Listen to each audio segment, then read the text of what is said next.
Bonjour à toutes et à tous et bienvenue sur Radio CSERT, votre rendez-vous quotidien avec l'actualité de la cybersécurité.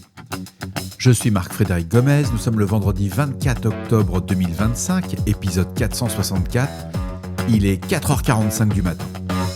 Au programme aujourd'hui, une nouvelle attaque baptisée VMscape remet en cause l'isolation entre machines virtuelles et hautes Linux, avec une faille critique touchant les processeurs AMD et Intel. Toujours côté noyau, un projet baptisé SCAD-CP introduit des agents d'intelligence artificielle capables d'optimiser automatiquement les politiques de planification sous Linux. Hyper intéressant. Le CERT-FR publie un avis sur plusieurs vulnérabilités graves dans ISC Bind, tandis que la CISA ajoute une nouvelle faille activement exploitée à son catalogue Kev. À Bercy, l'association Hack for Values réunit des hackers éthiques pour aider les ONG humanitaires à renforcer leur cybersécurité. En Irlande, la compétition Pawn 2 Own 2025 récompense 56 nouvelles failles 0-day pour un montant total de 792 750 $. Et pour terminer sur une note beaucoup plus insolite, vu que nous sommes vendredi, le jeu culte Doom de 1993 a été exécuté en orbite sur un satellite de l'ESA, démontrant la robustesse du code open source jusqu'à dans l'espace. N'oublions pas que l'ensemble des sources utilisées pour faire ce podcast sont disponibles sur le site de radiocessort.org. Et on n'oublie pas de s'abonner au podcast Radio Cessort sur sa plateforme favorite. Une nouvelle vulnérabilité nommée VMscape, référencée sous la CVE 2025-40300, a été dévoilée par des chercheurs de l'ETH Zurich. Elle exploite une faiblesse dans l'isolation entre une machine virtuelle invitée et son hôte au niveau du prédicteur de branchement des processeurs modernes, et le code malveillant exécuté dans la machine virtuelle peut influencer l'état du prédicteur de branchement. Lors du retour vers l'hôte, cette influence peut provoquer une exécution spéculative dans le code de l'hyperviseur ou de QEMU, entraînant une fuite de données sensible. Des chercheurs ont mesuré un taux d'exfiltration d'environ 32 octets par seconde sur un processeur AMD Zen 4, soit la récupération d'une clé de chiffrement d'un disque en environ 1000 secondes. Les plateformes affectées inclut des environnements KVM plus QEMU utilisant des processeurs AMD Zen 1 à Zen 5, Egon 0x18 ainsi que certains Intel Skylake, Cascade Lake et Alder Lake, dépourvus de protection complète en EIBRS ou BHI. Ces systèmes, qui n'exécutent pas de machines virtuelles, non fiables, sont peu exposés à cette brèche. Par contre, sur le noyau Linux, on a introduit des mesures d'atténuation basées sur l'instruction IPPB, c'est ce qu'on appelle le Indirect Branch Prediction Barrier, exécuté lors des transitions VM-Exit ou avant le retour de l'espace utilisateur. Il y a deux modes qui sont disponibles. Le IPPB, avant la sortie vers l'espace utilisateur, ça se déclenche s'il y a un processeur qui a exécuté une machine virtuelle potentiellement malveillante. Et l'IPPB à chaque VM-Exit, qui est beaucoup plus conservateur, beaucoup plus robuste, mais beaucoup plus coûteux en ressources. Ce paramètre de démarrage, VMscape égale accepte les valeurs. Alors il faut voir que ça accepte des valeurs du type off, IPBB ou force. Et en présence du SMT, le noyau recommande d'activer le STIPB, le Single Thread Indirect Branch Predictor, pour éviter le partage de prédicteurs entre threads. Alors ça a un coût sur les performances, c'est estimé entre 1 et 5% selon la charge. Et si vous souhaitez connaître sur vos systèmes Linux votre statut de vulnérabilité, c'est hyper simple. Vous allez dans /6, Device, System, CPU, Vulnerabilities VMscape. Et dedans, vous avez au choix soit Not Affected, donc dans ces cas-là, vous craignez rien, Vulnerable ou Mitigation. À vous de choisir. Article du Linux Journal, c'était passionnant. Il faut savoir que cette vulnérabilité remonte qu'à septembre 2025, c'est un petit mois, et les correctifs sont tous intégrés dans les noyaux Linux 6.x récents. Une équipe de recherche a présenté SCAD-CP dans un cadre expérimental qui permet à des agents autonomes basés sur des LLM d'optimiser le planificateur du noyau Linux. C'est vraiment une dinguerie le truc.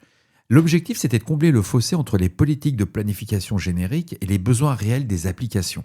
SCAD-CP va analyser les charges de travail, va concevoir et va sélectionner des politiques de planification adaptées et va les déployer dans le noyau via ePBF et l'interface SCAD-EXT sans aucune intervention humaine. C'est ça qui est c'est assez surprenant parce que le système commence vraiment à devenir autonome. Il y a un moteur d'analyse de charge qui va collecter, et c'est là que ça va me poser un sujet. C'est pour ça que j'ai retenu l'article. Ça va collecter la télémétrie et les profils d'exécution. Il y a un référentiel de politique qui contient des extraits EPBF et leurs métadonnées de performance, et un vérificateur d'exécution qui va être chargé d'assurer la sûreté avant déploiement, analyse statistique, test dynamique en micro-VM et déploiement progressif avec un retour en arrière automatique. Alors, le raisonnement par LLM reste hors du chemin critique. Les politiques générées s'exécutent directement dans le noyau.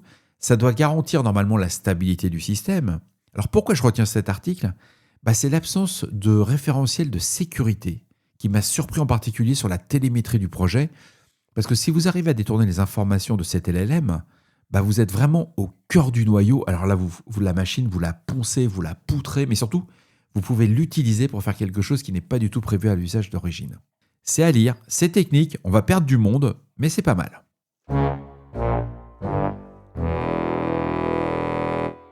Revenons à la cybersécurité classique. Le CERT-FR nous signale sous l'avis CERT-FR 2025 AVI 913 la découverte de multiples vulnérabilités dans ISC Bind, publié le 23 octobre. Ces failles permettent à un attaquant distant de provoquer un déni de service ou de contourner la politique de sécurité. On a 3 CVE, la CVE 2025 40 778, la 2025 40 780 et la 2025 8677. Les versions affectées sont Bind Supported Preview Edition antérieure à la 9.20.15.S1, toutes les versions à la 9.18.41.S1, les versions antérieures à la 9.20.15 et tout ce qui est antérieur à la 9.21.14. Ces vulnérabilités sont documentées par l'éditeur dans 3 bulletins de sécurité qui ont été publiés hier, et le CERT-FR recommande de se référer à ces bulletins pour obtenir les correctifs publiés par ISC. Bref, vous l'aurez compris. On ne réfléchit pas, on patch son DNS.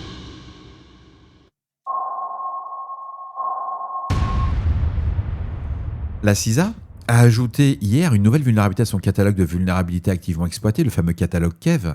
Il s'agit de la CVE 2025 61 932 qui va affecter Matex Landscape Endpoint Manager. Cette vulnérabilité résulte d'une vérification incorrecte de la source du canal de communication, permettant à un acteur malveillant d'exploiter ce vecteur pour compromettre les systèmes vulnérables. Elle représente un risque élevé pour les environnements fédéraux ainsi que toutes les entreprises en raison de son exploitation active observée par la CISA. La CISA recommande également à toutes les entreprises d'intégrer la correction rapidement de cette vulnérabilité dans leur pratique de gestion des risques associés aux vulnérabilités.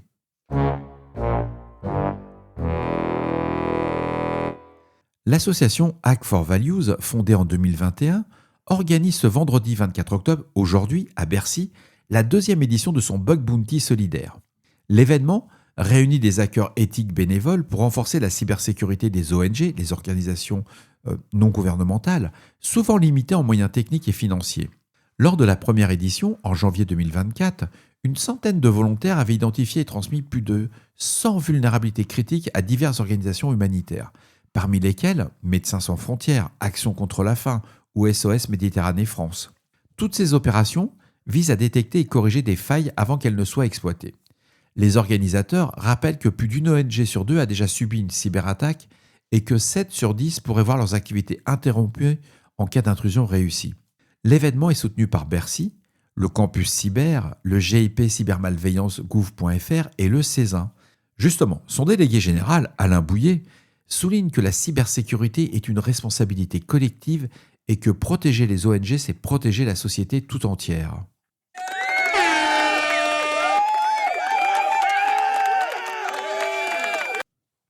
Alors j'ai retenu cet article grâce à un ami québécois et nous allons passer dans la version québécoise de Radio CSERT.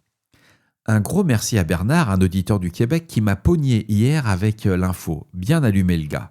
La 2e journée de Pwn 2 Own Irlande 2025 s'est close avec 56 nouvelles vulnérabilités, trouvé Pisimbo de 792-750 piastres remis aux chercheurs. Tabernouche, il y a du talent dans ce monde-là. L'événement, parrainé par Meta, Synology et QNAP, couvre 8 catégories. Smartphones haut de gamme, des Galaxy S25, des iPhone 16, des Pixel 9, imprimantes, équipements de stockage, routeurs domestiques, serveurs de messagerie, objets connectés et dispositifs de surveillance ainsi que les wearables comme Meta Quest 3/3S et Ray-Ban Smart Glasses. Alors, il faut savoir que The Summoning Team mène le classement après une exploitation majeure du Samsung Galaxy S25. Ils ont totalisé 18 points et gagné 167 000 $. C'est quand même hyper rentable. Les chercheurs de Ken Gannon, du Mobile Hacking Lab, et Dimitrios Vasalmaras ont enchaîné 5 vulnérabilités pour compromettre le Galaxy S25 aussi. Ils ont remporté que 50 000 $ et 5 points du Master of Pawn. Et Chu Maitsai et Seacraft ont gagné 20 000 $ et 4 points pour une injection de code unique sur les QNAP TS453E. Le Trong Funk et Kao Nug Kwai et Verichains ont exploité une notification contournée et un second bug sur le Synology DS925+. Ils ont également obtenu 20 000 $. Voilà, c'est un moyen de faire de l'argent. Il faut savoir que lors de la première journée, on avait quand même 34 zero day qui avaient déjà été présentés pour un total de 522 000 $. Et les éditeurs disposent désormais de 90 jours pour corriger les vulnérabilités découvertes avant leur divulgation publique. Bref, on va encore patcher.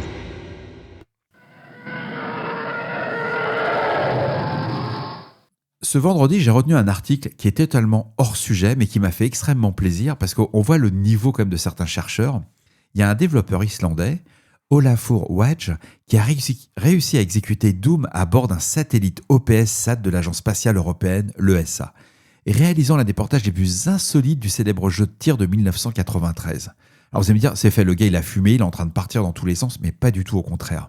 Le satellite OPS-SAT est conçu comme un laboratoire expérimental en orbite qui embarque un ordinateur ARM Cortex A9 double cœur fonctionnant sous Ubuntu 18.04 LTS.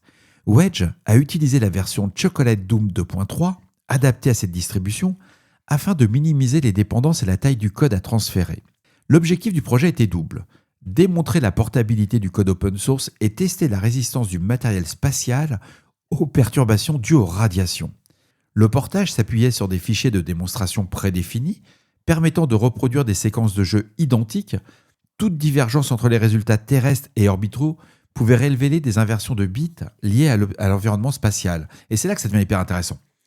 Alors, les graphismes étaient rendus entièrement par logiciel. Il faut bien savoir qu'il n'y a aucune sortie vidéo n'était disponible à bord du satellite. Et puis, il n'y aurait personne pour aller voir sur l'écran, à moins d'avoir une caméra. Et ensuite, pour symboliser l'expérience, l'équipe a remplacé le ciel martien de Doom par des vraies images de la Terre capturées par la caméra du satellite. Le jeu fonctionnait correctement malgré une fréquence d'image limitée, évidemment. Et Wedge a précisé, il tournait à merveille car il était sous Ubuntu. Là, on voit quand même le vrai geek, le vrai pur et dur. Et cette expérimentation illustre la souplesse du logiciel libre et son adaptation à des contextes extrêmes tout en encourageant la collaboration internationale autour des technologies open source. Depuis, la société polonaise KP Labs a répliqué l'expérience sur son satellite Intuition 1, utilisant sa plateforme Leopard DPU pour exécuter Doom tout en capturant des images hyperspectrales de la Terre, et un futur satellite, OPS-SAT Volt, dédié aux communications quantiques est prévu pour l'année 2026. Olafur Wedge espère y porter à nouveau le jeu emblématique. Bon, perso, j'ai adoré, ça n'a aucun rapport avec de la cyber, et il faut vraiment être un fou furieux pour aller mettre Doom sur un satellite. J'adore.